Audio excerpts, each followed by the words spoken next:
Meron naman talaga tayong responsibilidad sa ibang tao, sa pamilya lalo na, di ba? Pero, minsan natatalikuran natin yung obligasyon natin sa sarili natin. At ang dulo, magugulat ka dahil sa kauuna mo ng obligasyon mo sa ibang tao. Diba? Tapabayaan mo talaga yung sarili mo. Tapos ang ending, ikaw yung hindi umaseso. Ano yan eh? Lalo na yung mga breadwinners. Breadwinner problem yan eh. Yung ganyan, diba? Trabaho sila ng trabaho para sa ibang tao. 'Di ba? Tapos magugulat sila isang araw, gigising sila. Tumanda ako, wala akong nabundal for myself. Sa sila lahat ng pinagtrabahuhan ko, pinaghahati-hatian nila.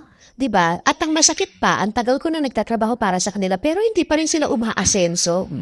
Tapos hindi sila umasenso. Pagtingin ko sa sarili ko, ay hindi rin pala ako umasenso. Kaya dapat alam mo din, ay teka lang, kailan kayo hinto? Parang, pero kailangan ako naman muna. 'Di ba? Ako naman muna. Kailangan pa asensuhin ko rin ang sarili ko, 'di ba?